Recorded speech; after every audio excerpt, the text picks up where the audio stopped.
In today's video, I'm going to show you exactly how to add an opening balance in Zoho Books. If you're setting up Zoho Books for the first time, entering your opening balances correctly is extremely important because it represents the financial position of your business on the day you start using the software. This includes what your customers owe you, what you owe to vendors, and the balances in your accounts at the beginning of your accounting period.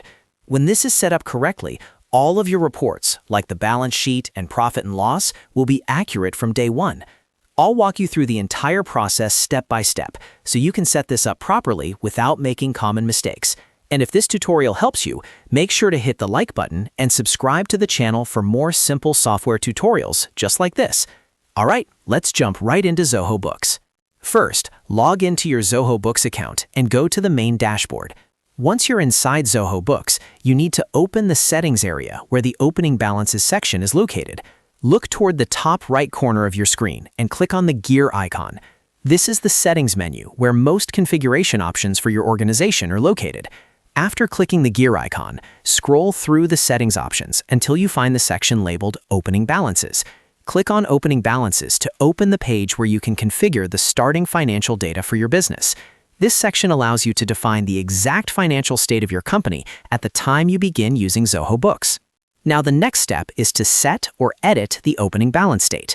On the Opening Balances page, you'll see an edit icon that looks like a small pencil next to the date field. Click that edit icon to modify the date. In most cases, this date should be the first day of your financial year.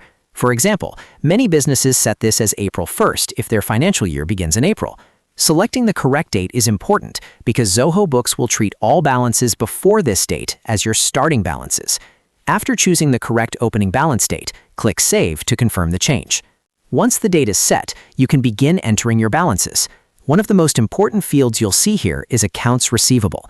This represents the total amount of money your customers owe you at the time you begin using Zoho Books. For example, if students or clients still owe payments for services you provided earlier, you would enter that total amount under Accounts Receivable. Next is Accounts Payable. This represents the total amount your business owes to vendors or suppliers.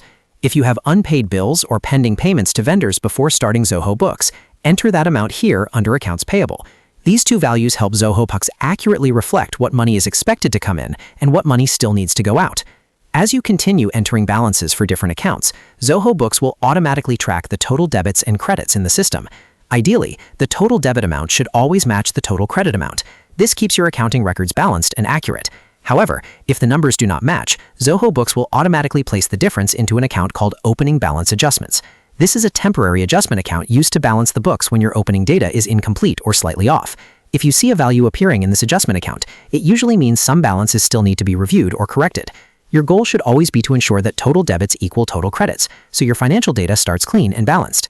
And that's it. You've now learned how to add and configure opening balances in Zoho Books, so your accounting system starts with the correct financial data.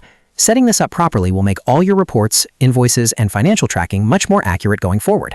If this video helped you, make sure to hit the like button and subscribe to the channel for more Zoho Books tutorials, accounting guides, and simple software walkthroughs.